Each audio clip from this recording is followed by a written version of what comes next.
अल्हम्दुलिल्लाहि रब्बिल आलमीन वल आक़िबतु लिल्मुत्तक़ीन वस्सलातु वस्सलामु अला सय्यिदिल अंबियाइ वल मुरसलीन व अला आलिहि तय्यबीन ताहिरीन व अस्हाबिहिल हादीनल महदिय्यीन अम्मा बाद फ़ऊज़ु बिल्लाहि मिनश शैतानिर रजीम बिस्मिल्लाहिर रहमानिर रहीम फ़स्अलू अहलज़ ज़िक्र इन कुन्तुम ला तालमून आमन्तु बिल्लाहि सदक़ल्लाहु मौलानल अज़ीम व सदक़ रसूलुहुन नबियुल अमीनुल मकीनुल करीम व नहनु अला ज़ालिका लमिनश शाहिदीन व शाकिरीन वल्हम्दुलिल्लाहि रब्बिल आलमीन। कुछ कहने और सुनने से पेशतर आइए हम और आप मिलजुल कर इंतहाई खुलूस व महब्बत और एहतराम व अक़ीदत के साथ गुंबद खज़रा में आराम फरमाने वाले आका व मौला मदनी ताजदार दोनों आलम के मालिक व मुख्तार सय्यद अबरार व अख़यार हुज़ूर नबी अकरम नूर मुजस्सम सल्लल्लाहु तआला अलैहि वसल्लम की बारगाह में झूम झूम कर दरूद शरीफ का नजराना पेश करें और पढ़ें अल्लाहुम्मा सल्लि अला सय्यदिना व शफ़ीना व हबीबिना व मौलाना मुहम्मदिन व बारिक व सल्लिम सलातम व सलामन अलैका या रसूल अल्लाह सल्लल्लाहु तआला अलैहि वसल्लम। हज़रात, आज का ये अज़ीमुश्शान इजलास जो अल जामियतुल क़ादिरिया जलटुलिया सीवान की सरजमीन पर मुनाक़िद है, पूरी कामयाबी के साथ अपने मराहिल की तरफ बढ़ रहा है। दूर दराज से आए हुए उलमा, हुफ़्फ़ाज़ व क़ुर्रा, शोरा आप हज़रात को दीन व सुन्नियत और मज़हब व मसलक की बातें सुना रहे हैं। थोड़ी देर के लिए मैं भी हाजिर हूँ। इंशाअल्लाह मेरे बाद भी नातो मनक़बत और तक़रीर का एक हसीन सिलसिला आप समाअत करेंगे। कुछ मसाइल पर बोलने की फरमाइश की गई है।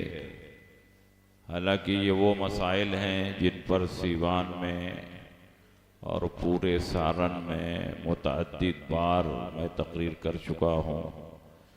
दलाइल व बराहीन के साथ इन मसाइल को वाज़ेह किया जा चुका है, मगर उसके बावजूद कुछ लोग हमेशा अपने उसी पुराने सवाल को दोहराते रहते हैं और बार बार जवाब देने के बावजूद भी इस्लाह कबूल नहीं करते।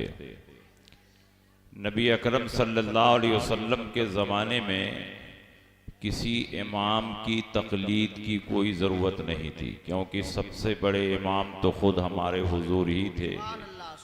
सहाबा को जिस भी मसले में रहनुमाई चाहिए, नबी अकरम सल्लल्लाहु अलैहि वसल्लम की ज़ात मौजूद थी। सहाबा हुज़ूर की बारगाह में पहुँचते, मसाइल पूछते, दीन पूछते। नबी अकरम सल्लल्लाहु अलैहि वसल्लम दीन समझाने के लिए, शरीयत बताने के लिए आए थे, तो आप सहाबा को सारे मसाइलो अहकाम तफसील से बयान फरमाते। तो नबी के ज़माने में तक़लीद की कोई ज़रूरत ही नहीं थी, क्योंकि नबी अकरम सल्लल्लाहु अलैहि वसल्लम जो सरापा फ़ुयूज़ व बरक़ात और अहकाम व मसाइल का सरचश्मा थे, जिनकी ज़बान से निकला हुआ एक एक लफ्ज़ खुद शरीयत है, वो मौजूद हैं, तो किसी और इमाम की तक़लीद की हाजत नहीं। लेकिन नबी अकरम सल्लल्लाहु अलैहि वसल्लम दुनिया से तशरीफ़ ले गए, सहाबा का दौर आया तो सहाबे किराम दूर दराज बिलादो अमसार में पहुंचकर दीन की तबलीग करते, इस्लाम की इशाअत करते। तो उस दौर में जो सहाबा कुरान और हदीस से मसाइल निकालने पर कादिर नहीं होते, वो उन सहाबा की तरफ रुजू करते जो कुरान और हदीस से मसाइल निकालने पर कादिर होते। ऐसे सहाबा की तादाद 21 है जो डायरेक्ट कुरान और हदीस से मसाइल का इस्तिंबात और इस्तिखराज करते थे, जिनमें चारों खुलफाए राशिदीन हैं, हजरत अबू बकर सिद्दीक, हजरत उमर इब्ने खत्ताब, हजरत उस्मान गनी, हजरत अली मुर्तज़ा और खुलफाए राशिदीन के अलावा और भी बहुत से सहाबा हैं, जैसे अबू मूसा अशअरी, मुआज़ इब्ने जबल, अब्दुल्ला इब्ने मसूद, अब्दुल्ला इब्ने अब्बास, अब्दुल्ला इब्ने उमर। और औरतों में हजरत आयशा सिद्दीका दर्जे इज्तिहाद पर फाइज थी, इसलिए बड़े बड़े सहाबा को जब मसाइल में दुश्वारी पेश आती तो ये अपने अकाबिर सहाबा की खिदमत में पहुंचते और उनसे मसाइल पूछते, और उनसे भी हल नहीं होता तो हजरत आयशा सिद्दीका की खिदमत में अपने सवालात भेजते और हजरत आयशा सिद्दीका किताबो सुन्नत की रोशनी में जवाब अता फरमाती। तो सहाबा के दौर में अलग अलग मकातिबे फिक्र थे। कोई अब्दुल्ला इब्ने मसूद के करीब था तो अब्दुल्ला इब्ने मसूद से पूछ पूछ कर अमल करता, कोई अब्दुल्ला इब्ने उमर से करीब था, उनसे पूछ कर अमल करता, कोई अब्दुल्ला इब्ने अब्बास से करीब था, उनसे पूछ कर अमल करता, कोई उमर इब्ने खत्ताब से करीब था, उनसे पूछ कर अमल करता, कोई मुआज़ इब्ने जबल से करीब था। तो सहाबा में अलग अलग मकातिबे फिक्र थे और जो जिससे करीब था उससे पूछ पूछ कर अमल करता। और अगर आप तकलीद की तारीफ पर गौर करें तो उसूलियीन ने तकलीद की तारीफ लिखी है, कबूलो कौलिल गैर बिला हुज्जतिन व दलील, गैर की बात को बिला दलील मान लेना यही तकलीद है। गोया 21 सहाबा ऐसे थे कि जिनके सामने किताब व सुन्नत की दलीलें थीं, लेकिन आम सहाबा जो इनसे पूछ कर अमल करते वो दलील का मुतालबा नहीं करते थे, बल्कि ये सहाबा जो हलाल बताते उसे हलाल समझते, जिसे हराम बताते उसे हराम समझते, जिसे मकरूह बताते उसे मकरूह समझते, इसलिए कि इनके सामने किताब व सुन्नत की दलीलें नहीं थी, इनके सामने अकाबिरे सहाबा थे जिनको अल्लाह ने दर्जे इज्तिहाद पर फाइज किया। सुभान अल्लाह, सुभान अल्लाह, नारे तकबीर, नारे रिसालत जिंदाबाद। अब अगर आप गौर करें तो तकलीद की हकीकत यहीं से समझ में आती है कि आम सहाबा किसी न किसी सहाबी से पूछ कर अमल करते, किसी से पूछ कर अमल करना और दलील का मुतालबा न करना यही तकलीद है। और इसका हुक्म कुरान अजीम में मुतअद्दिद जगहों पर दिया गया है। उन्हीं आयतों में से एक आयत है, फसअलू अहल ज़िक्र इन कुंतुम ला तालमून, अगर तुम नहीं जानते तो उन लोगों से पूछो जो जानते हैं। अगर डायरेक्ट तुम कुरान और हदीस से मसाइल का इस्तिंबात और इस्तिखराज करने लगोगे तो कदम कदम पर ठोकर खाओगे, न कुरान पर अमल हो पाएगा, न हदीस रसूल पर अमल हो पाएगा, न अल्लाह रसूल की मुराद को समझ पाओगे।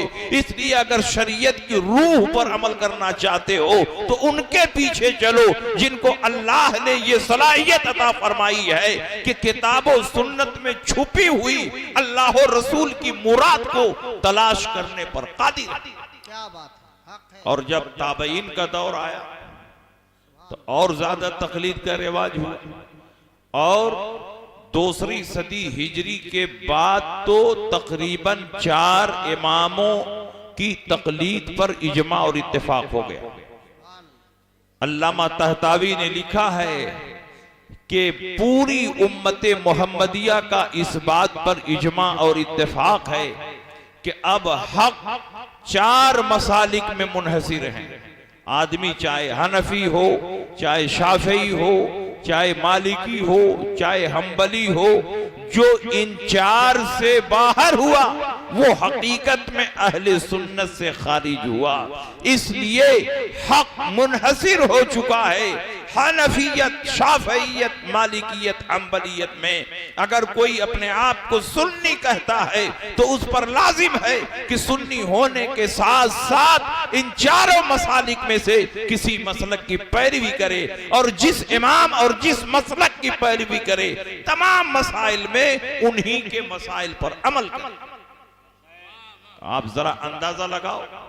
मैं तो कहता हूं कि आज के दौर के गैर मुकल्लिदीन अगर अपने गिरदो पेश के माहौल को देखें तो कदम कदम पर वो खुद ही तकलीद कर रहे हैं और तकलीद को शिर्क भी बता रहे हैं। एक मरीज जब डॉक्टर के पास जाता है और अपनी बीमारी बताता है, डॉक्टर उसके मर्ज की तशखीस करता है तो उसको कुछ नुस्खे लिख कर देता है कि इन दवाओं को इस्तेमाल करो, तुम ठीक हो जाओगे।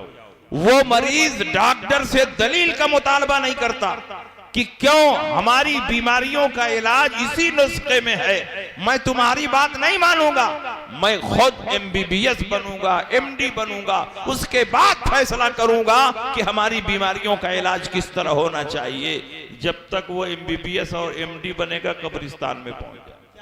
एक मरीज को अगर शिफा मिलती है तो डॉक्टर की तकलीद के सहारे शिफा मिलती है।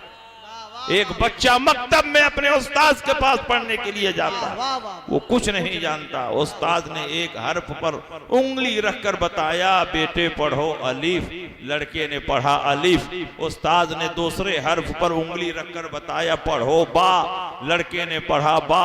तीसरे हर्फ पर ता, उसने पढ़ा ता। चौथे हर्फ पर सा। तो एक छोटा बच्चा जब मकतब में पढ़ने के लिए जाता है तो उस्ताद जिस हर्फ को जिस नाम से पहचान करवाता है वो बच्चा पढ़ता चला जाता है। वो अपने उस्ताद से बहस नहीं करता, दलील का मुतालबा नहीं करता कि पहले हर्फ को अलिफ क्यों कहते हैं, दूसरे हर्फ को बा क्यों कहते हैं, तीसरे हर्फ को ता क्यों कहते हैं। जब तक आप दलील नहीं देंगे हम आपकी बात नहीं मानेंगे। अगर ये बच्चा दलील का मुतालबा करने लगे तो पता चला मकतब की पढ़ाई उसकी बंद हो जाएगी और आगे आलिम और फाजिल बनना तो दूर की बात है, वो नाजरा कुरान भी नहीं पढ़ेगा। एक बच्चा अगर आगे बढ़ता है तो उस्ताद की तकलीद के सहारे बढ़ेगा। बहुत अच्छा, बहुत अच्छा। आप देखते होंगे एक आदमी की जमीनों जायदाद पर किसी ने कब्जा कर लिया तो वो वकील के पास जाता है कि हमको इसके खिलाफ मुकदमा करना है। वकील उसके पूरे केस की स्टडी करता है, उसके बाद बताता है कि ताजीराते हिंद की दफा फलां के तहत तुम मुकदमा दायर करो तो जीत जाओगे और तुम्हारी जमीन तुमको वापस मिल जाएगी। वो वकील से दलील का मुतालबा नहीं करता कि ताजीराते हिंद की फला दफा के तहत क्यों मैं दावा दायर करूं, मैं तुम्हारी बात नहीं मानूंगा जब तक दलील नहीं दोगे।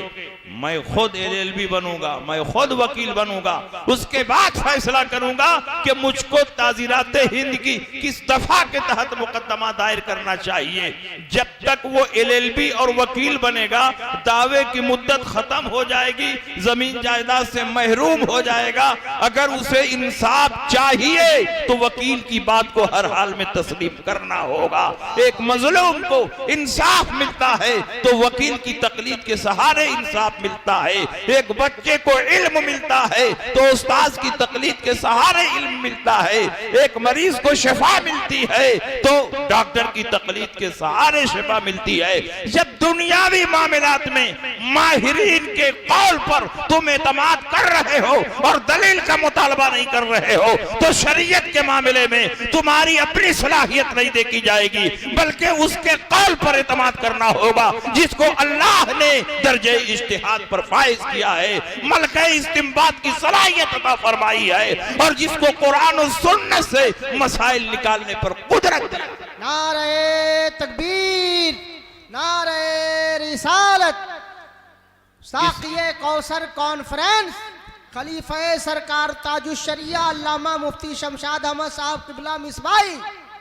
और सुनिए बुखारी शरीफ की हदीस, बुखारी शरीफ जिल्द सानी किताबुल मगाजी, बाबो मरजई नबी सल्लल्लाहु अलैहि वसल्लम मिनल अहज़ाब व मखरजही इला बनी कुरैज़ता व मुहासिरतिही इय्याहु। इस मकाम पर यह हदीस है, यानी ग़ज़वे खंदक का बयान जहां है तो ग़ज़वे खंदक का दूसरा नाम क्या है? ग़ज़वे अहज़ाब। क्योंकि ग़ज़वे खंदक में मुसलमानों के खिलाफ काफिरों की बेशुमार जमातें जमा हो गई थी और अल्लाह ने एक आंधी भेजी, उनका खेमा उड़ गया, उनके जानवर उड़ गए, सारे काफिर इधर उधर हो गए, तो कसीर जमातें जमा हुई, इसलिए इसको ग़ज़वे अहज़ाब भी कहा गया। मुसलमानों को फतह मिली, नबी अकरम सल्लल्लाहु अलैहि वसल्लम तशरीफ लाए, आपने हथियार खोलना चाहा तो जिब्रील अमीन आपकी बारगाह में कहा, या रसूल अल्लाह आप अपना हथियार उतार रहे हैं। हम लोगों ने तो अपना हथियार नहीं उतारा है, अल्लाह का हुक्म है कि आप मोहल्ला बनु कुरैज़ा का मुहासरा करें। और मोहल्ला बनु कुरैज़ा में यहूदी रहते थे जो इस्लाम के खिलाफ फितना पैदा करते थे। नबी ने फरमाया कि जैसे काफिरों का सफाया हो गया उसी तरह यहूदियों का भी सफाया हो जाए। आप हथियार न खोलें बल्कि अपने सहाबा से कहें फौरन निकलें और मोहल्ला बनु कुरैज़ा का चारों तरफ से मुहासरा करें। नबी अकरम ने अपने सहाबा से फरमाया कि तुम लोग निकलो, मोहल्ला बनु कुरैज़ा में पहुंचो। और अल्लाह के नबी ने आर्डर दिया, ला युसल्लियन्ना अहदुनिल अस्र इल्ला फी बनी कुरैज़ा, तुम में से कोई रास्ते में नमाज अस्र न पढ़े जब तक मोहल्ला बनु कुरैज़ा में न पहुंचे। सहाबा चले, अब रास्ते में नमाज अस्र का वक्त हो गया, यहां तक कि नमाज का वक्त तंग हो गया, अब नहीं अगर पढ़ेंगे तो असर का वक्त निकल जाएगा। तो कुछ सहाबा ने, जो मुज्तहिदीन सहाबा थे, उन्होंने कहा कि हम नमाज असर पढ़ेंगे। दूसरे मुज्तहिदीन ने कहा कैसे नमाज असर पढ़ोगे? नबी ने फरमाया रास्ते में नमाज असर न पढ़ना जब तक मोहल्ला बनु कुरैज़ा में ना पहुंच जाओ, तुम नमाज असर न पढ़ो। तो नबी का आर्डर है, हम रास्ते में नमाज असर नहीं पढ़ेंगे। नमाज पढ़ना ये भी इताअत है और नबी की बात मानना ये भी इताअत है। नमाज पढ़ना ये भी फर्ज है और नबी की पैरवी ये भी फर्ज है। इसलिए हम एक फर्ज के लिए दूसरे फर्ज को नहीं छोड़े। तो अब यहां मुज्तहिदीन में इख्तलाफ हो गया कि नहीं हो गया? कुछ मुज्तहिदीन सहाबा कर रहे हैं कि नहीं, नबी के फरमान का ये मतलब नहीं था कि नमाज छूटने लगे तो नमाज छोड़ दे। फरमान का मकसद ये था कि सफर में जल्दी करो, सफर में जल्दी करो कि असर तक मोहल्ला बनु कुरैज़ा में पहुंच जाओ। तो इन्होंने ये मतलब निकाला कि सफर में जल्दी करो, और दूसरे ग्रुप ने ये मतलब निकाला कि नबी जब फरमा रहे हैं कि रास्ते में नमाज न पढ़ना तो हम नहीं पढ़ेंगे। नबी की हदीस के जाहिर पर उन्होंने अमल किया और एक ग्रुप ने नबी के मंशा पर अमल किया। इख्तलाफ हो गया। एक ग्रुप ने हदीस के जाहिर पर अमल किया और रास्ते में नमाज नहीं पढ़ी, मोहल्ला बनु कुरैज़ा में पहुंचे, नमाज छूट गई, वहां पहुंचने के बाद कज़ा नमाज पढ़ी। और जो उनके मानने वाले थे उनकी पैरवी में लग गए और जो इनके मानने वाले थे इनकी पैरवी में लग गए। इन्होंने रास्ते में नमाज असर पढ़ ली, फिर वहां पहुंचे।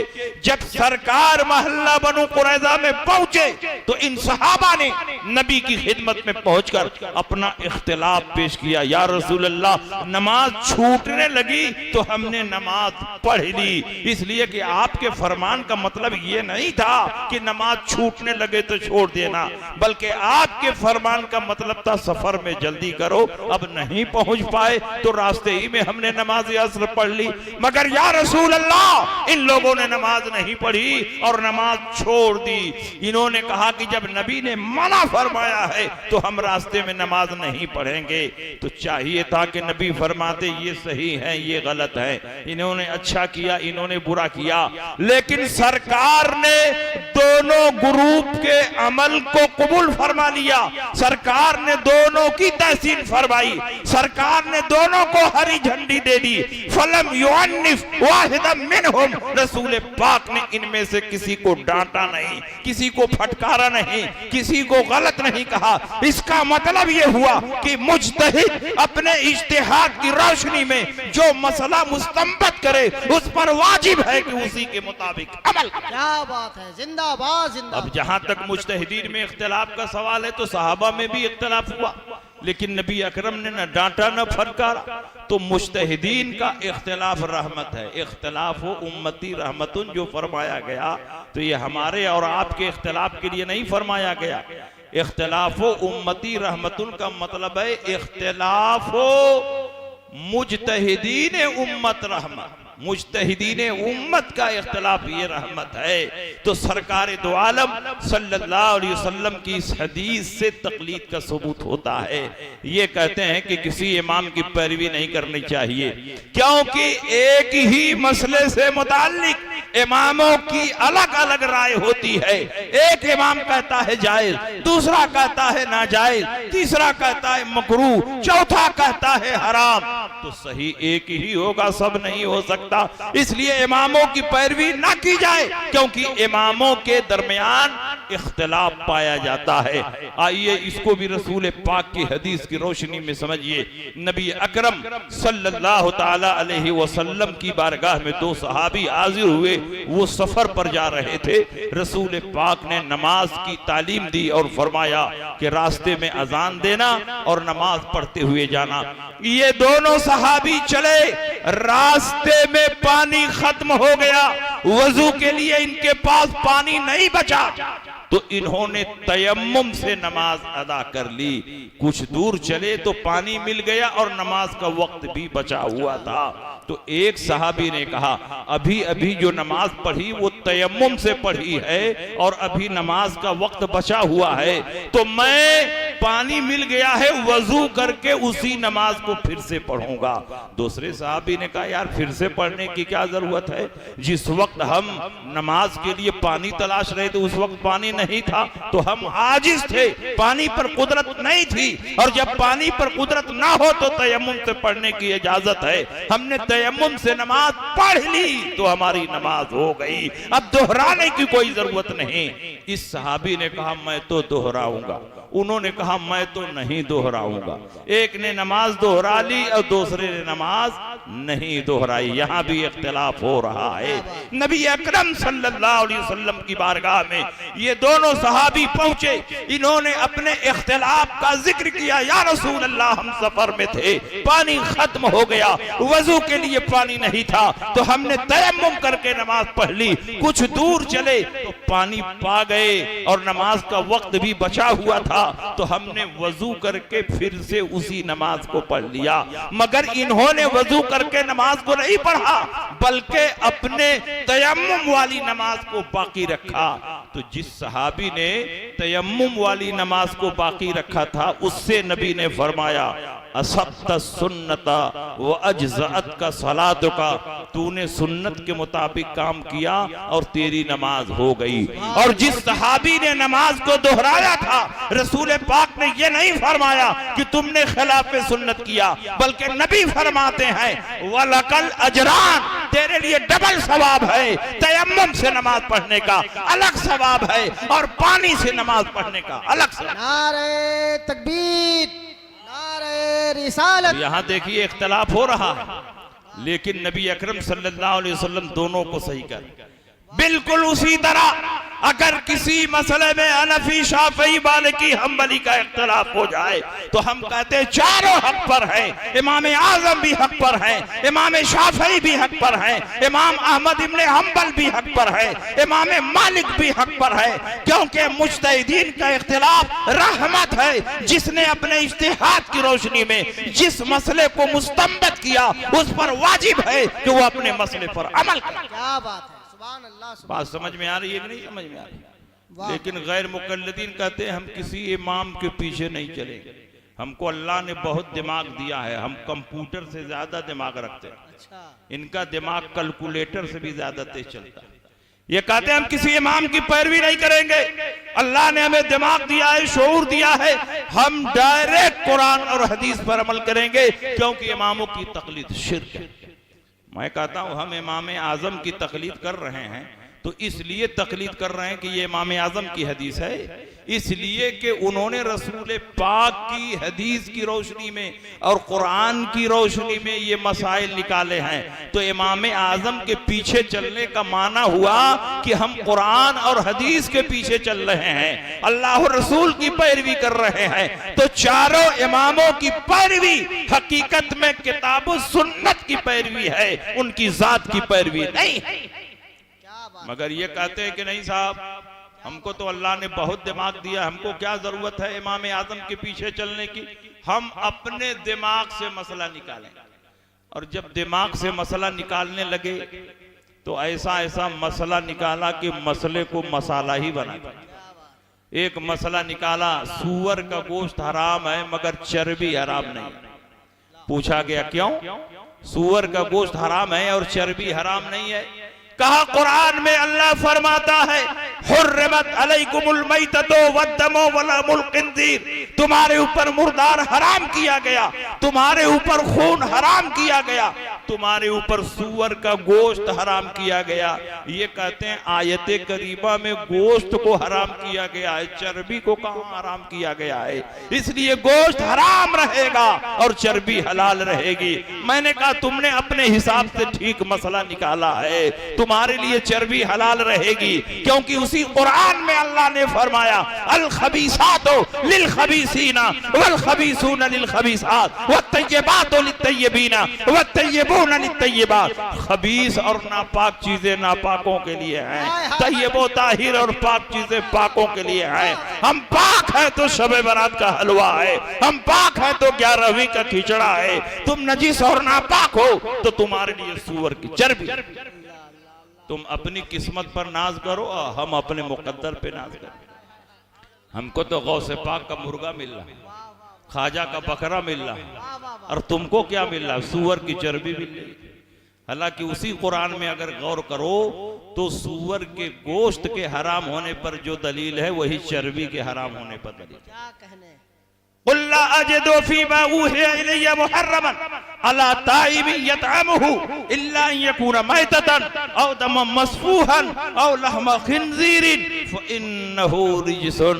ऐ नबी आप फरमा दीजिए कि जो कुछ मैं तिलावत कर रहा हूँ उसमें किसी चीज को हराम नहीं पाता मगर ये कि वो मुर्दार हो या बहता खून हो या सूअर का गोश्त हो, इनको मैं हराम पाता हूँ। फइन्नहु रिजसन, इसलिए कि सूअर नजसुल ऐन है। तो फइन्नहु में हा की जमीर लौट रही है सूअर की तरफ। जब सूअर नजसुल ऐन है, और नजसुल ऐन बोलते हैं जो नीचे से ऊपर तक हराम ही हराम हो, जब सूअर को अल्लाह ने कुरान में नजसुल ऐन फरमा दिया तो उसका नाखून भी हराम होगा, उसका चमड़ा भी हराम होगा, उसका गोश्त भी हराम होगा, उसकी चर्बी भी हराम होगी, उसका बाल भी हराम होगा, उसकी हड्डी भी हराम होगी, क्योंकि वो नजसुल ऐन है, और जो नजसुल ऐन होगा वो सरापा हराम रहेगा। नारे तकबीर, नारे रिसालत,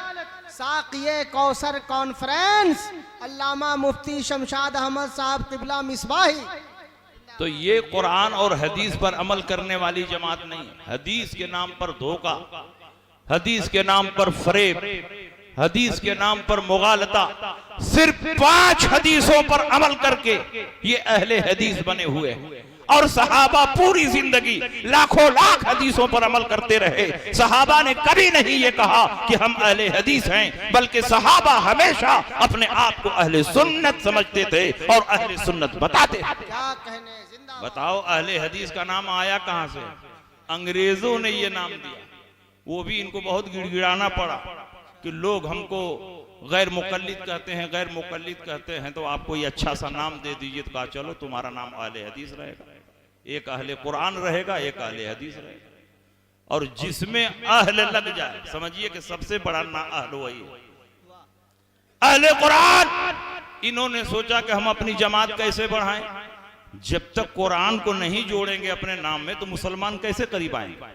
कुरान के नाम पर, हदीस के नाम पर मुसलमान करीब हो जाता है। तो उन्होंने अपना नाम अहले कुरान रखा और कहा हमको हदीस रसूल की जरूरत नहीं है, कुरान में हर चीज का बयान है, और जब हर चीज का बयान है तो हमको हदीस रसूल की जरूरत नहीं है, हम कुरान से सब अमल कर लेंगे।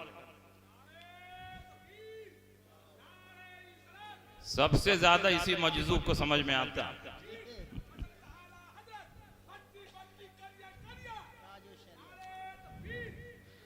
एक ने कहा हमारे कुरान है, हमको हदीस की जरूरत नहीं। मैं कहता हूं हदीस के बगैर 1 इंच भी आगे नहीं बढ़ सकते, 1 इंच भी। कुरान में अल्लाह ने फरमाया अकीमुस्सलात वातुज़ ज़कात, नमाज कायम करो और ज़कात दो। अल्लाह ने नमाज कायम करने का हुक्म दिया और ज़कात देने का हुक्म दिया।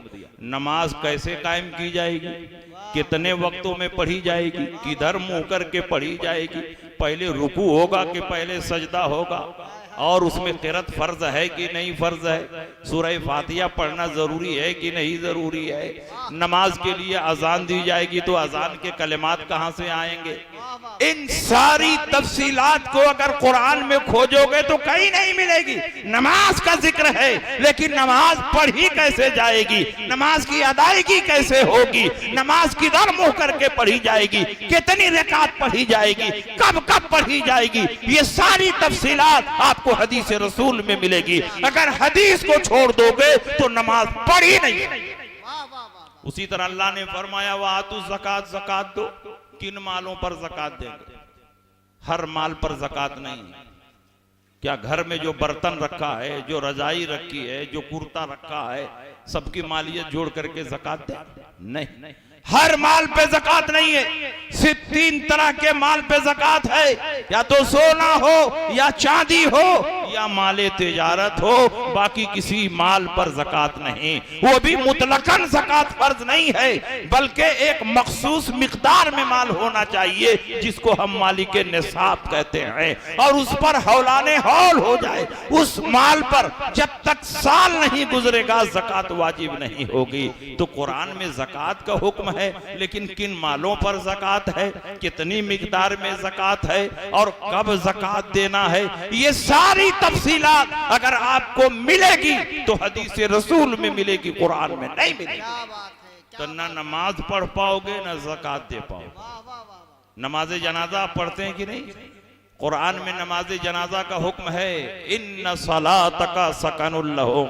ऐ नबी, आप जिनकी नमाज जनाजा पढ़ देते हैं उसके लिए सुकून ही सुकून, रहमत ही रहमत है। नमाज जनाजा का जिक्र है, लेकिन नमाज जनाजा कैसे पढ़ी जाएगी? उसमें रुकू सजदा होगा कि नहीं होगा, उसमें क़िरात होगी कि नहीं होगी, ये सारी तफसीलात आपको कुरान में नहीं हदीस रसूल में मिलेगी। अगर हदीस रसूल को अलग कर दो और उसको हुज्जत और दलील ना मानो तो तुम नमाज जनाजा भी नहीं पढ़ सकते। और कुरान में अज़ान जुमा का जिक्र है, या अय्युहल्लज़ीना आमनू इज़ा नूदिया लिस्सलाति मिन यौमिल जुमअति फस्अू इला ज़िक्रिल्लाहि वज़रुल बै। ऐ ईमान वालों, जब जुमा के लिए तुम्हें निदा दी जाए, अज़ान दी जाए, बै को छोड़ दो, कारोबार को छोड़ दो और ज़िक्रुल्लाह की तरफ दौड़ पड़ो। जिस अज़ान जुमा का जिक्र है उसमें कलिमात क्या क्या कहे जाएंगे, इसकी तालीम कहां दी गई है? हदीस रसूल में दी गई है, कुरान में उसकी तालीम नहीं है। इसलिए अगर हदीस को तुम नहीं मानोगे तो न जुमा पढ़ सकते हो, न जुमा की अजान दे सकते हो, न नमाज पढ़ सकते हो, न रोजा रख सकते हो, न ज़कात दे सकते हो, न हज कर सकते हो, क्योंकि ये सारे अहकाम तफसील के साथ, शरायत के साथ, अपने अरकान के साथ अगर मौजूद हैं तो हदीस रसूल में। क्या बात है। और मैं तो कहता हूं कि जो हदीस रसूल को हुज्जत न माने, सिर्फ कुरान ही को हुज्जत और दलील माने, तो चाहिए कि वो कुत्ता का गोश्त भी खाए, क्योंकि कुत्ता के गोश्त को कुरान में कहीं हराम नहीं फरमाया, सिर्फ सूअर को हराम किया। तो हदीस को तुम मानते ही नहीं हो और कुरान में कुत्ते को हराम किया ही नहीं गया, तो जाओ कुत्ता खाओ। जो हदीस रसूल का दामन छोड़ेगा वो सिर्फ सूअर तक नहीं पहुंचेगा, कुत्ते तक भी पहुंचेगा। इसलिए अगर तुम चाहते हो कि नबी की शरीयत पर सही सही अमल करो तो कुरान भी सामने रखना होगा, और कुरान को समझने के लिए हदीस रसूल भी सामने रखना होगा, और हदीस रसूल को समझने के लिए सहाबा के अक़वाल को रखना होगा, और सहाबा के अक़वाल को समझने के लिए चारों इमामों को सामने रखना होगा। जब तक चारों इमामों को मजबूती से पकड़ोगे नहीं, सहाबा नहीं समझ में आएंगे, और जब तक सहाबा को नहीं समझोगे कुरान और हदीस समझ ही नहीं। नारे तकबीर, नारे रिसालत, साक़िए कौसर कॉन्फ्रेंस, जश्न दस्तार बंदी। अब इसी मिसाल में देखिए, ये नमाज में कहाँ हाथ बांधते हैं? सीने पर बांधते हैं ना, और दिन ब दिन ऊंचा ही हो रहा है। हमको डर है कि कहीं यहाँ ना पहुंच जाए। 1 साल 2 साल सऊदीया गए कि यहाँ आकर बांधने लगे, टांग फैला लिया, शैतान को रास्ता देना, जाओ इमाम की नमाज खत्म करो, इमाम की खत्म हो जाएगी तो सबकी खुद ब खुद खत्म हो जाएगी। नॉर्मल अंदाज में पांव खड़ा करने का हुक्म है, मर्दों को सीने पर हाथ रखने का कहीं हुक्म नहीं है। बुखारी, मुस्लिम, तिरमिजी, अबू दाऊद, नसई, इब्न माजा, पूरी सिहाह सित्ता में एक भी हदीस मौजूद नहीं है जिससे यह साबित होता हो कि नमाज में मर्दों को सीने पर हाथ बांधना चाहिए। बल्कि सिहाह सित्ता में जो हदीस है, अबू दाऊद में इब्नुल अराबी के नुस्खे में जो हदीस मौजूद है वो ये है, हजरत अली फरमाते हैं, फ़इन्न मिनस सुन्नते यमीन अलल यसार ताता सुर्रा। ये बात सुन्नत से है कि दाहिने हाथ को बाएं हाथ पर रखकर नाफ के नीचे बांधना। क्या बात है, क्या बात है। नाफ के नीचे बांधना ये रसूलुल्लाह की सुन्नत है। रसूलुल्लाह की सुन्नत मैं कहां से मुतय्यन कर रहा हूं? नुखबा उसूल हदीस की मशहूर किताब है, उसमें लिखा है कि जब सहाबी रसूल कहे कि ये बात सुन्नत से साबित है तो उसे रसूलुल्लाह की सुन्नत मुराद होगी, किसी और की सुन्नत मुराद नहीं होगी। अगर वो किसी और की सुन्नत मुराद लेता तो उनका नाम जिक्र करता, अबू बकर की सुन्नत ये है, उमर की सुन्नत ये है, उस्मान की सुन्नत ये है, खुलफाए राशिदीन की सुन्नत ये है। लेकिन जब मुतलक फरमाए कि ये बात सुन्नत से है तो रसूलुल्लाह की सुन्नत मुराद होगी। तो नबी की सुन्नत यह है कि दाहिने हाथ को बाएं हाथ पर रखकर नाफ के नीचे बांधो। तो नबी की सुन्नत पर कौन अमल करेगा? जो अहले सुन्नत होगा वही तो अमल करेगा। तो हम अहले सुन्नत हैं, नबी की सुन्नत को लेकर चल रहे हैं। और ये अहले हदीस हैं तो कहते हैं हम तो अहले हदीस हैं। कोई भी हदीस मिल जाए, चाहे ज़ईफ हो, चाहे कवी हो, चाहे मनसूख हो, चाहे मरदूद हो, चाहे मौजू हो, चाहे औरत वाली हदीस हो कि मर्द वाली हदीस हो कि मुसाफिर वाली हो कि मुकीम वाली, कोई भी हदीस हो, सिर्फ हमको हदीस ही चाहिए। तो जो औरतों वाली हदीस थी उसी को इन्होंने पकड़ लिया कि चलिए हम भी मजनू हैं, लैला वाली हदीस पर हम भी अमल कर लेते हैं। अल्हम्दुलिल्लाह हम अहले सुन्नत के जितने मामूलात हैं सब हदीस रसूल के मुताबिक, और सिर्फ हदीस रसूल नहीं, सुन्नते रसूल के मुताबिक। क्योंकि हदीस पर अमल करोगे जरूरी नहीं सुन्नत पर अमल हो जाए, लेकिन सुन्नत पर अमल करोगे तो जरूरी है कि हदीस पर अमल हो जाए। क्योंकि हर हदीस सुन्नत नहीं मगर हर सुन्नत रसूलुल्लाह की हदीस। तो किस पर अमल करना चाहिए? सुन्नत पर। क़राअत खलफल इमाम के सिलसिले में इमाम आज़म अबू हनीफा ने इतने दलाइल पेश किए हैं, इतने दलाइल पेश किए हैं कि इस थोड़े से वक्त में उसका बयान भी नहीं। ये कहते हैं कि मुक्तदियों पर सूरह फातिहा पढ़ना फर्ज है। अगर मुक्तदी इमाम के पीछे नमाज पढ़ रहा हो तब भी सूरह फातिहा पढ़ना फर्ज है। अगर सूरह फातिहा नहीं पढ़ेगा तो उसकी नमाज होगी ही नहीं। इसलिए कि हदीस शरीफ में है, मुस्लिम की हदीस है, उबादा इब्न सामित अंसारी फरमाते हैं ला सलाता इल्ला बिफातिहतिल किताब, सूरह फातिहा के बगैर नमाज ही नहीं होगी। तो ये कहते हैं सूरह फातिहा के बगैर नमाज ही नहीं होगी तो सूरह फातिहा पढ़ना फर्ज हो। बात समझ में आई? मैं कहता हूं कि ये मुनफरिद के हक में, अकेले जो नमाज पढ़ रहा हो जब तक वो सूरह फातिहा नहीं पढ़ेगा उसकी नमाज नहीं होगी। लेकिन मुक्तदी तो उसको कहते हैं जो इमाम के पीछे नमाज पढ़ रहा हो, और इमाम का पढ़ना ये मुक्तदी का पढ़ना है। मन सल्ला खलफल इमाम फ़इन्न क़िराअतल इमाम लहू क़िराअतुन, जिसने इमाम के पीछे नमाज पढ़ी तो इमाम का पढ़ना ये मुक्तदी का पढ़ना है। तो जब हमारे इमाम ने सूरह फातिहा पढ़ ली तो हुक्मन हमने भी सूरह फातिहा पढ़ ली। इसलिए हमको सूरह फातिहा का तारिक नहीं कहा जाएगा कि हमने सूरह फातिहा नहीं पढ़ी, बल्कि हुक्मन हमने भी सूरह फातिहा पढ़ ली। और तुम तो हदीस पेश कर रहे हो, ला सलाता इल्ला बिफातिहतिल किताब, सूरह फातिहा के बगैर नमाज नहीं होगी।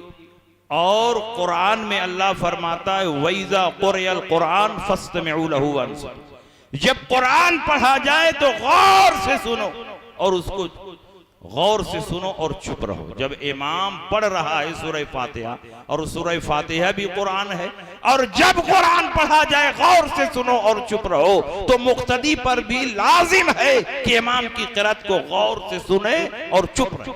अगर सुनाई दे तो सुने और न सुनाई दे तो भी चुप रहे, दोनों हुक्म दिया गया।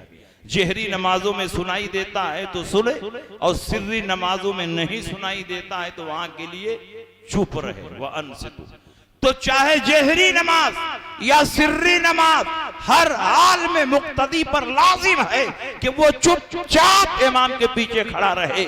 न सूरह फातिहा पढ़ने की इजाजत, न कोई और सूरा पढ़ने की इजाजत, सिर्फ तस्बीहात और सना वगैरह पढ़ने की इजाजत है, बाकी कुरान पढ़ने की इजाजत नहीं है। तो अब तुमने हदीस पेश की और हमने कुरान पेश की, बताओ किसमें ताकत ज्यादा है? कुरान में ताकत ज्यादा है। कुरान के एक लफ्ज का इनकार करेगा तो काफिर हो जाएगा, लेकिन हदीस रसूल का इनकार करेगा तो काफिर नहीं होगा जब तक मुतवातिर हदीस ना हो। तो हमने कुरान पेश की, तुम्हारी दलील से ज्यादा मजबूत दलील हमारे पास मौजूद है। खुदा फरमा रहा है वइज़ा क़ुरिअल कुरान फस्तमिऊ लहू वअनसितू, जब कुरान पढ़ा जाए तो गौर से सुनो और चुप रहो। तो अल्हम्दुलिल्लाह हम तो कुरान जब पढ़ा जाता तो गौर से सुनते हैं, चुप रहते हैं। और इमाम ने जब सूरह फातिहा पढ़ ली तो हुक्मन हमने भी सूरह फातिहा पढ़ ली। इस सिलसिले में एक दो नहीं दर्जनों हदीस मौजूद है, बुखारी और मुस्लिम की हदीस। इन्नमा जुइलल इमाम लियुतम्मा बिही फइज़ा कब्बरा कब्बिरू वइज़ा रकअ फरकऊ वइज़ा सजदा फस्जुदू वइज़ा रफ़अ फरफ़ऊ वइज़ा क़ाल समिअल्लाहु लिमन हमिदा फ़क़ूलू रब्बना वलकल हम्द।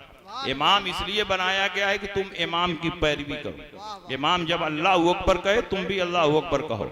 इमाम जब रुकू में जाए तुम भी रुकू में जाओ। इमाम जब सजदे में जाए तुम भी सजदे में जाओ। इमाम जब सर उठाए तुम भी सर उठाओ। इमाम जब समी अल्लाहु लिमन हमिदा कहे तो तुम रब्बना वलकल हम्द कहो। यहां तक बुखारी और मुस्लिम की हदीस साथ साथ चल रही है, लेकिन मुस्लिम शरीफ में एक जायद जुमला है वइज़ा क़रा फ़अनसितू, लेकिन जब इमाम क़िराअत करे तो तुम चुप रहो, यहां साथ नहीं देना है। हदीस रसूल बता रही है कि मुक्तदी को न सूरह फातिहा पढ़ना है न कोई और सूरा पढ़ना है, इमाम का पढ़ना यही मुक्तदी का पढ़ना। वाह वाह वाह वाह, सुभान अल्लाह। समझ में आ रही कि नहीं? तो हदीस पर कौन अमल कर रहा है? हम लोग अमल कर रहे हैं। अच्छा, एक हदीस और सुनिए बुखारी शरीफ की। इनको तो बुखारी की हदीस बहुत पसंद आती है, कोई और हदीस पेश कीजिए तो कहेंगे नहीं बुखारी की सुनाइए, बुखारी की सुनाइए। अभी सीवान जल्द ही मैं आया था इधर, मैरवा के पास चंदौली एक जगह है, तो बहुत देर तक गैर मुकल्लिदीन से सवाल जवाब चला, यूट्यूब पे आपने देखा हो। तो हर बात का जवाब हदीस से हम दे रहे हैं। हदीस की किस किताब में है, किस जिल्द में है और किस बाब में है बता दे रहे। कर नहीं आप हदीस नंबर बताइए। मैं कहा हुजूर के जमाने में हदीस नंबर था क्या? बताओ। तुम तो हुजूर के जमाने में कोई चीज ना हो और बाद में हो तो कह दो बिदात है, बिदात है, बिदात। हदीस नंबर पूछना, उसका मुतालबा करना, ये भी तो बिदात है। किताब का नाम बता दे रहे हैं, बाब बता दे रहे हैं, जिल्द बता दे रहे हैं, खोलो और वहां पा जाओ। हदीस ना मिले तो हमसे पूछो, हदीस नंबर बताइए। अब सैकड़ों हदीस याद है तो सबका नंबर थोड़े याद रहेगा। अपने घर का मोबाइल नंबर नहीं याद रहता। मैंने कहा तुमको घर का मोबाइल नंबर याद है तो बताओ। तुम्हारे जूते का नंबर याद है कि 8 नंबर है कि 9 नंबर है? जिस मोटरसाइकिल पर बैठ के आए उसका नंबर याद है, 2-2 3-3 बैंक अकाउंट होता है, एक भी नंबर याद है? आधार कार्ड का नंबर याद है? तो 2-4 चीजों का नंबर नहीं याद है तुमको, और सैकड़ों हदीसें जिनको याद है तो वो सबका नंबर लेके चलते हैं। क्या रट के बैठे हैं क्या? असल ये है कि किताब का नाम बता दिया, बाब बता दिया जाए, जिल्द बता दिया जाए, आदमी तलाश करे पा जाएगा। अगर ना मिले तब कहो हम मुजरिम हैं। तो ये सब फैशन चला है, हदीस का नंबर बता दीजिए, हदीस का नंबर एक लफ्ज नहीं आता जाता है, बस हदीस का नंबर बता दीजिए। बात समझ में आ रही है? तो इसलिए ये चकमा देने वाली जमात, हदीस के नाम पर धोखा देने वाली जमात। बुखारी की एक हदीस में पेश कर रहा हूं, बिल्कुल क्लियर हो जाएगा कि सहाबे किराम नबी के पीछे नमाज पढ़ते थे और क़िरात नहीं करते थे।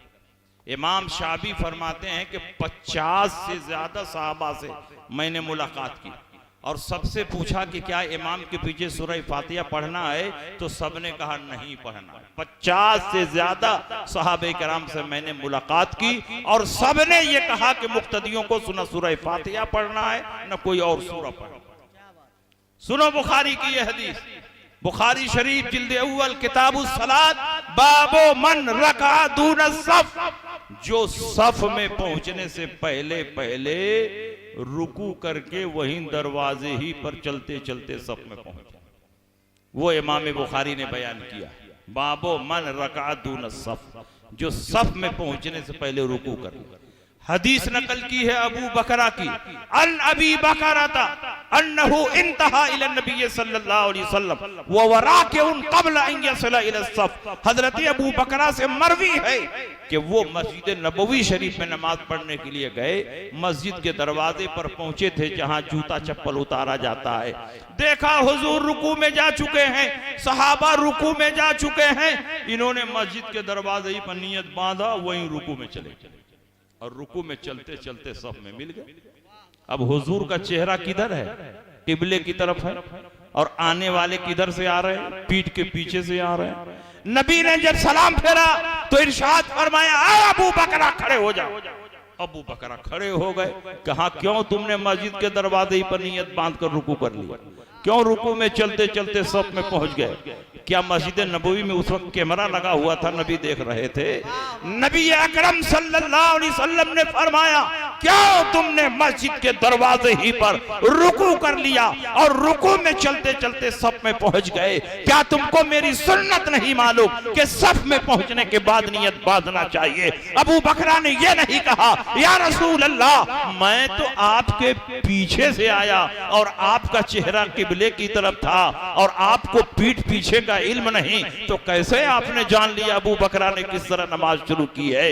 ये सवाल नहीं उठाया, इसलिए कि वो सहाबी थे, वहाबी नहीं थे। उनका ये अकीदा था कि नबी जैसे आगे देखते हैं वैसे ही पीछे देखते हैं। पूरी कायनात नबी के निगाहों के सामने है। अल्लाह के नबी ने इरशाद फरमाया, इन्नकुम तरौना क़िबलती हाहुना, तुम समझते हो कि मेरा चेहरा किबले की तरफ होता है और मैं तुमको पीठ के पीछे नहीं देखता हूँ। इन्नी ला अराकुम वरा ज़हरी कमा अराकुम अमामी, मैं तुमको पीठ के पीछे ऐसे ही देखता हूँ जैसे आगे देखता हूँ। अमा ला यख्फा अलैया रुकूअकुम वला खुशूअकुम, तुम्हारा रुकू भी मुझसे छुपा हुआ नहीं, तुम्हारा खुशू भी मुझसे छुपा हुआ नहीं। मैं वह पैगंबर हूँ कि जब कब्रिस्तान से गुजरता हूँ तो मुर्दों के हालात को देखता हूँ, किस पर अजाब हो रहा है, किसको सवाब दिया जा रहा है। मैं वह पैगंबर हूँ कि जब मक्के में होता हूँ मदीने के अहवाल को देखता हूँ, या मदीने में होता हूँ जंग रूम का मुशाहिदा करता हूँ, मेंबर पर होता हूँ क़यामत तक के अहवाल को सहाबा के सामने बयान करता हूँ, जमीन पर होता हूँ हौज़े कौसर को देखता हूँ, और आसमान से गुजरता हूँ जमीन पर चलने वाले इंसानों के दिलों को पढ़ता हूँ। आला हजरत फरमाते हैं, सरे अर्श पर है तेरा गुजर, दिले फर्श पर है तेरी नजर, मलकूत मुल्क में कोई शय नहीं वो जो तुझ पे आया नहीं, खुदा खुदा का यही है दर, नहीं और कोई मकर मकर, जो वहां से हो यही आके हो, जो यहाँ नहीं तो वहां नहीं। नारे तकबीर लगाइए या रसूल अल्लाह। अब आप जरा अंदाजा लगाओ, अब गैर मुकल्लिदीन से सुबह में पूछना आप लोग, बुखारी शरीफ में कहा यह हदीस है? जिल्द अव्वल किताबु सलात बाबो मन रकआ दून सफ, जो सफ में पहुंचने से पहले रुकू कर ले। पूछना कि यहां खोलो देखो वो हदीस है कि नहीं। अब गैर मुकल्लिदीन से पूछो कि जब मस्जिद में दाखिल होते ही उन्होंने रुकू कर लिया और रुकू में चलते चलते सफ में मिल गए तो सूरह फातिहा कब पढ़ी? सूरह फातिहा पढ़ने का तो उनको टाइम ही नहीं मिला। और जब सरकार ने सलाम फेरा तो पूछा क्यों तुमने ऐसा किया? कहा सरकार रकात पाने की जल्दी और मोहब्बत में ऐसा किया। तो सरकार ने फरमाया ज़ादकल्लाहु हिरसन वला तऊद, अल्लाह तुम्हारी मोहब्बत को और बढ़ाए मगर दोबारा ऐसा ना करना। नबी ने ये नहीं फरमाया सूरह फातिहा पढ़ना फर्ज था और तुमने सूरह फातिहा नहीं पढ़ी। एक फर्ज के छूटने से एक रकात छूट गई और एक रकात के छूटने से पूरी नमाज बातिल हो गई। जाओ फिर से नमाज पढ़ो। नबी ने ये नहीं फरमाया। नबी दुआ दे रहे हैं ज़ादकल्लाहु हिरसन वला तऊद, रकात पाने की मोहब्बत को अल्लाह और बढ़ाए, आइंदा ऐसा ना करना। ये इस बात की दलील है कि मुक्तदी को न सूरह फातिहा पढ़ना है न कोई और सूरह पढ़ना है, क्योंकि इमाम का पढ़ना यही मुक्तदी का पढ़ना। जिंदाबाद जिंदाबाद सुभान अल्लाह। ये गैर मुकल्लिद से मैंने कहा बताओ उन्होंने कब सूरह फातिहा पढ़ी है? हिम्मत तो दिखाओ। का हो सकता है कि रुकू में पढ़ लिया, सजदे में पढ़ लिया। मैं कहा हो सकता है कि क्या बात है? तुम अहले हदीस हो, हदीस की किताब खोलो और दिखाओ। ये कोई अकली मसला तो नहीं है। खोलो किताब दिखाओ कहां रुकू में पढ़ा कहां सजदे में पढ़ा। मैं हदीस दिखाता हूं कि न रुकू में पढ़ सकते हैं न सजदे में पढ़ सकते हैं। हजरत अली की रिवायत है, अबू दाऊद में ये रिवायत मौजूद है। नहा रसूलुल्लाह सल्लल्लाहु अलैहि वसल्लम अन क़राअतिल कुरान फिर रुकू व सुजूद। रसूल पाक ने सहाबा को मना फरमाया था कि रुकू में भी कुरान नहीं पढ़ना है और सजदे में भी कुरान नहीं पढ़ना है। जब नबी ने मना फरमा दिया तो नामुमकिन है सहाबा रुकू में कुरान पढ़े और सजदे में। सच्ची बात वही है कि मुक्तदी को पढ़ना ही नहीं। बात समझ में आ रही है कि नहीं समझ रही? ये नाम के अहले हदीस हैं, सिर्फ नाम के। 5 हदीसों पर इनका अमल है, उसमें से 2 मनसूख है और 3 ज़ईफ। तो इनका पूरा मजहब ही मनसूख है। अल्हम्दुलिल्लाह हम लोग जितने मसाइल पर अमल करते हैं सब कवी और मजबूत दलीलों पर अमल करते हैं। ये नमाज में बार बार रफ़े यदैन, रुकू में जाते हुए हाथ उठाते हैं, रुकू से उठते हुए हाथ उठाते हैं। बताओ रसूल पाक ने कहा रफ़े यदैन का हुक्म दिया है? हजरत अब्दुल्ला इब्न मसूद रज़ी अल्लाह ताला अन्हु जो रसूल पाक के जलील कद्र सहाबी हैं और सफ़े अव्वल में नमाज पढ़ने वाले सहाबी हैं, जिनके बारे में नबी ने फरमाया रदीतु लि उम्मती मा रदिया लहा इब्न उम्मे अब व सखितु लि उम्मती मा सखिता लहा इब्न उम्मे अब। यानी इब्न मसूद, मैं अपनी उम्मत के लिए वही पसंद करता हूं जो अब्दुल्ला इब्न मसूद मेरी उम्मत के लिए पसंद करें, और मैं अपनी उम्मत के लिए उस चीज को नापसंद करता हूं जो अब्दुल्ला इब्न मसूद मेरी उम्मत के लिए नापसंद करें। अब्दुल्ला इब्न मसूद ने क्या पसंद किया? मुक्तदी इमाम के पीछे क़िरात न करे। अब्दुल्ला इब्न मसूद ने क्या पसंद किया? सीने पर हाथ ना बांधो। अब्दुल्ला इब्न मसूद ने क्या पसंद किया? जोर से आमीन न कहो। अब्दुल्ला इब्न मसूद ने क्या पसंद किया? टांग फैलाकर खड़े ना हो। अब्दुल्ला इब्न मसूद ने क्या पसंद किया? बार बार रफ़े यदैन न करो, सिर्फ एक बार तकबीरे तहरीमा के वक्त हाथ उठाओ, फिर पूरी नमाज में हाथ न उठाओ। गोया मजहब हनफी ये अब्दुल्ला इब्न मसूद की पसंद है, और जो अब्दुल्ला इब्न मसूद की पसंद है वही रसूलुल्लाह की पसंद है, और जो रसूलुल्लाह की पसंद है वही अल्लाह की पसंद। नारे तकबीर, नारे रिसालत, साक़िए कौसर कॉन्फ्रेंस, अज़मते मुस्तफ़ा, शरीयते मुस्तफ़ा। इसीलिए मजहब हनफी क़यामत तक बाकी रहे। शरीयत की 4 नहरें हैं, हनफी, शाफ़ी, मालिकी, हम्बली, और ये शरीयत की नहरें हमेशा जारी रहेंगी। लेकिन जब क़यामत का ज़माना करीब आएगा तो जमाना करीब आते आते एक एक नहर खुश्क होती चली जाएगी, लेकिन इमाम आजम अबू हनीफा ने जो नहर जारी फरमाया है वो सुबह क़यामत तक बाकी रहेगी। इमाम मेहदी का ज़ुहूर होगा, वो भी मज़हब हनफी पर अमल करेंगे। हजरत ईसा का नुज़ूल होगा, हजरत ईसा भी उन्हीं हदीसों पर अमल करेंगे जिन हदीसों पर इमाम आजम ने अमल किया है। तो दोनों का अमल एक दूसरे के मुताबिक।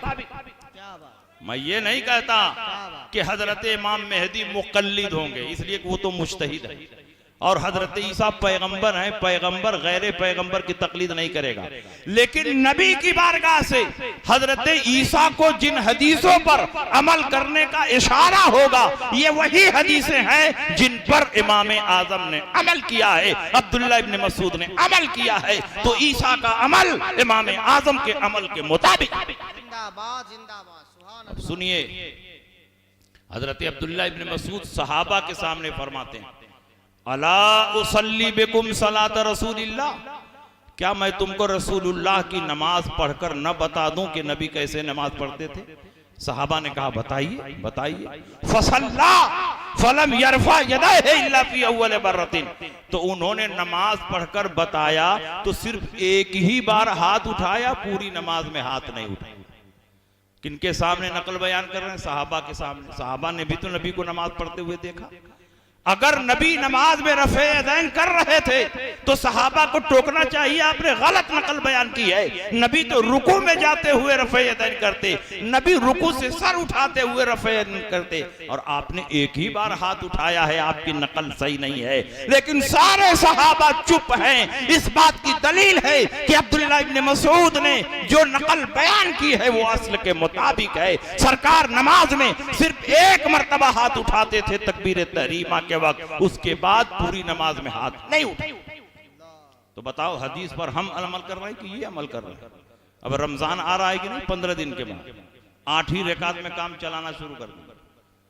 सारे सहाबा 20 रकात पढ़ते थे, और ये 1400 साल के बाद कहते हैं कि नहीं, सहाबा ने गलत किया, तरावी 20 रकात नहीं है बल्कि 8 रकात। हजरत उमर इब्ने खत्ताब ने उबई इब्ने काब की इमामत में सारे सहाबा को जमा फरमा दिया, और उबई इब्ने काब ने 20 रकात तरावी पढ़ाई। सहाबा में से किसी ने इनकार नहीं किया। 20 रकात तरावी पर इजमाए सहाबा हो गया। यही काम उस्मान गनी ने किया, यही काम अली मुर्तजा ने किया। गोया 20 रकात तरावी खुलफाए राशिदीन की सुन्नत है, और नबी ने फरमाया अलैकुम बिसुन्नती व सुन्नतिल खुलफाए राशिदीन अल-महदीयीन, तुम पर मेरी सुन्नत की पैरवी लाजिम है और खुलफाए राशिदीन की सुन्नत की पैरवी भी लाजिम है। तो बताओ, चुप रहो, हम तो खुलफाए राशिदीन की सुन्नत पर अमल कर रहे हैं, कोई बिदअत नहीं कर रहे। जो खुलफाए राशिदीन ने सुन्नत जारी किया उसी पर अमल कर रहे हैं, और नबी ने फरमाया जैसे मेरी सुन्नत पर अमल करते हो वैसे ही खुलफाए राशिदीन की सुन्नत पर भी अमल करना। तो अल्हम्दुलिल्लाह 20 रकात पढ़कर हम कोई बिदअत नहीं बल्कि खुलफाए राशिदीन की सुन्नत पर अमल कर रहे हैं, और खुलफाए राशिदीन की सुन्नत पर चलना ये बिदअत नहीं बल्कि रसूल पाक की इताअत है। मगर इनका जमाना आया, सारे सहाबा 20। आप मुअत्ता इमाम मालिक उठाकर देखिए, हजरत साइब इब्ने यजीद की रिवायत है, ज़ैद इब्ने रोमान की रिवायत है, काना नासु यकूमून फी ज़मन उमर इब्न अल-खत्ताब बिसलासिन व 20 रकात। सारे सहाबा उमर इब्ने खत्ताब के जमाने में 23 रकात पढ़ते थे, 20 रकात तरावी और 3 रकात वित्र। तो 20 को घटा के 8 किया और 3 को घटा के 1 किया, कि वित्र की नमाज 3 रकात नहीं है बल्कि 1 रकात। और कुछ दिन के बाद फतवा देंगे कि 1 रकात भी नहीं, अब आधी रकात करो, रुकू करो, घर जाओ काम। तो ये नमाज को घटाने वाली जमात, शरीयत को बदलने वाली जमात है, ये शरीयत पर अमल करने वाली जमात नहीं है। हजरत इमाम शाफी फरमाते हैं, हाकज़ा अदरक्तु बेबलदिना मक्का वहुम युसल्लूना 20 रकातन। इसी तरह हमने अपने शहर मक्का मुकर्रमा में देखा कि सारे लोग 20 रकात तरावी पढ़ रहे हैं। इस्माइल देहलवी जिसने हिंदुस्तान में गैर मुकल्लिदियत की बुनियाद रखी, उसके दादा शाह वलीउल्लाह मुहद्दिस देहलवी हुज्जतुल्लाहिल बालिगा में लिखते हैं अददहु 20 रकातन, तरावी की तादाद 20। जो अपने दादा का नहीं हुआ वो आपका, तो आप बताइए। तो तरावी की नमाज 20। रमजान में धोखा ना होने पाए, ये धोखा देने की कोशिश करेंगे तो इन्हीं से पूछिए कि चलो तुम हदीस लाओ 8 रकात वाली हदीस लाओ। है पूरे सीवान में कोई गैर मुकल्लिद जो मेरे सामने 8 रकात वाली हदीस पेश कर दे? कोई नहीं आए, इसलिए कि जो 8 रकात वाली हदीस है वो तरावी वाली नहीं है, वो तहज्जुद वाली। धोखा देने के लिए तहज्जुद वाली रिवायत को फिट करो। नकली मेवा असली मेवा देखें कि नहीं देखें? मिठाई उठाई खाते हैं कि नहीं खाते? कौन पकड़ पाता है कि असली मेवा है कि नकली? तहज्जुद वाली रिवायत को तरावी पर फिट किया। रसूल पाक इशा की नमाज मस्जिद नबवी में पढ़ते, फिर फौरन घर में आ जाते, आराम फरमाते, रात के 12 बजे के बाद उठते तो 11 रकात पढ़ते थे, जिसमें 8 रकात तहज्जुद और 3 रकात मा कान यज़ीदु रसूलुल्लाह सल्लल्लाहु अलैहि वसल्लम अला 11 रकात फी रमजान व गैरिही। हुजूर अलैहिस्सलाम रमजान में और रमजान के अलावा में यानी सालों साल 11 रकात से ज्यादा अपने हुजरे में नहीं पढ़ते थे, जिसमें 8 रकात तहज्जुद और 3 रकात। अब इन्होंने सोचा कि यार 20 रकात कैसे पढ़ेंगे, बहुत भारी है, बहुत भारी है, बहुत भारी है। दिन भर बिजनेस तिजारत के लिए दौड़ना पड़ता है, तो खुद बदलते नहीं कुरान को बदलते। वो किस दर्जा फकीहाने हरम पे तौफीक। इन्होंने कहा तरावी 20 नहीं 8 है, जो आसानी चाहे वो हमारी जमात में आ जाए। हनफी बनोगे 20 पढ़नी पड़ेगी, मालिकी बनोगे 20 पढ़नी पड़ेगी, हम्बली बनोगे 20 पढ़नी पड़ेगी, शाफी बनोगे 20 पढ़नी पड़ेगी। अगर आसानी चाहिए तो गैर मुकल्लिद बन जाओ, 8 ही रकात। और जब बकरीद आएगी, कुर्बानी का जमाना आएगा, तो सबका गोश्त तो 3 दिन में खत्म हो जाएगा, हमारा 14 दिन में चलता है। 3 दिन सबकी कुर्बानी होगी, हमारी कुर्बानी 4 दिन चलती है। सारे सहाबा 3 दिन कुर्बानी करते। अय्यामुन नहर सलासतुन अफजलुहा अव्वलुहा, कुर्बानी 3 दिन है और पहले दिन कुर्बानी करना अफजल। तो सहाबा तो 3 दिन कुर्बानी करे, ये कहते हैं कि हमको मजा ही नहीं आता है, चौथे दिन भी कुर्बानी चाहिए। हरमैन तैयबैन में 1400 साल से 3 ही दिन कुर्बानी होती रही। 80 साल पहले उस पाक सरजमीन पर इन नापाकों की हुकूमत हुई तो चौथे दिन कुर्बानी जारी कर। तो ये सहाबा के रास्ते पर चलने वाली जमात नहीं है, खुलफाए राशिदीन के रास्ते पर चलने वाली जमात नहीं है, ये हदीस पर अमल करने वाली जमात नहीं है, हदीस के नाम पर धोखा देने वाली जमात है, हदीस के नाम पर गुमराह करने वाली जमात है। बताओ 8 दिन की तरावी की रिवायत कहाँ है? बताओ 4 दिन कुर्बानी करने वाली हदीस कहाँ है? कहीं नहीं दिखा। समझे कि नहीं समझे? तो कलकत्ता के शमा नियाजियों ने देखा करे गैर मुकल्लिदीन तो हमसे आगे बढ़े, नेताओं की तरफ खूब फैसिलिटी दे रहे, ये भी जाए, ये भी जाए, ये भी जाए। तो उनकी मीटिंग हुई कलकत्ता की सरजमीन पर। उनके नेताओं ने अपने मौलवियों से कहा तुम लोग भी कुछ आसानी पैदा करो ताकि गैर मुकल्लिदीन की तरह हमारी जमात भी आगे बढ़े। जब तक आसानी नहीं दोगे कोई तुम्हारी जमात में नहीं आएगा। कॉलेज यूनिवर्सिटी के लोग तो सब गैर मुकल्लिद होते जा रहे हैं। आसानी चाहिए, बेटोपी के नमाज, बेकुर्ते के नमाज, बेदुआ के नमाज, बगैर सुन्नत के नमाज, बस आसानी पर आसानी, आसानी पर आसानी। उनकी मीटिंग हुई, 3 दिन का सेमिनार हुआ तो शमा नियाजी मौलवियों ने फतवा जारी किया कि अगर एक बकरे में गैर मुकल्लिदीन 100 की कुर्बानी करते हैं तो एक मुर्गे में 7 आदमियों की कुर्बानी। क्योंकि इनके मुज्तहिद हैं सिद्दीक हसन भोपाली, उन्होंने अपनी किताब में लिखा है कि एक बकरे में 100 आदमियों की कुर्बानी। एक बकरे में अगर 100 की कुर्बानी जायज है तो एक मुर्गे में 7 आदमियों की कुर्बानी जायज है। और कुछ दिन के बाद कहेंगे एक अंडे में 7 की। बात समझ में आ रही है कि नहीं? क्योंकि जिस हदीस से ये धोखा खा रहे हैं उस हदीस में मुर्गी के बाद अंडे ही का जिक्र है। हदीस सुना दे जहां से धोखा खा रहे हैं। हुजूर ने जुमा में पहले नंबर पर जाने की फजीलत बयान की। जो अजान के बाद पहले नंबर पर मस्जिद में जाएगा, 1 ऊंट का सवाब। जो दूसरे नंबर पर जाएगा एक गाय का सवा, जो तीसरे नंबर पर जाएगा एक दुम्बे का सवा, जो चौथे नंबर पर जाएगा एक मुर्गी का सवा, जो पांचवें नंबर पर जाएगा एक अंडे का सवा। और हदीसों में क्या लिखा है, जो पहले नंबर पर जाएगा एक ऊंट की कुर्बानी का सवा, जो दूसरे नंबर पर जाएगा एक गाय की कुर्बानी का सवा, जो तीसरे नंबर पर जाएगा एक दुम्बे की कुर्बानी का सवा, जो चौथे नंबर पर जाएगा एक मुर्गी के सदके का सवा, उसी सदके को हटा के कुर्बानी करनी। अब पांचवें नंबर पर जो जाएगा वो एक अंडे के सदके का सवा, तो वहां भी सदके को हटा के कुर्बानी करनी हो जाएगा। तो ये सब धोखा देने वाली जमात, चकमा देने वाली जमात है। आप इन जमातों से होशियार रहें। हकीकत ये है कि जो अहले सुन्नत है वही हकीकत में हदीस वाला है, वही हकीकत में कुरान वाला है, वही हकीकत में सहाबा वाला है, वही हकीकत में अहले बैत वाला है।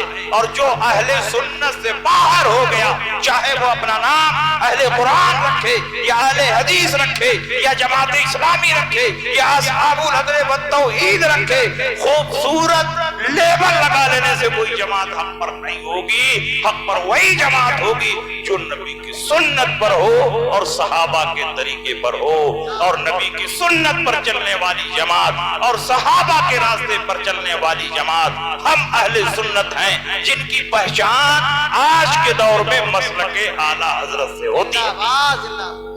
इसलिए आप मसलके आला हजरत पर मजबूती से कायम रहें और इधर उधर जाने की कोशिश न करें। जलसा बहुत कामयाबी के साथ हो रहा है।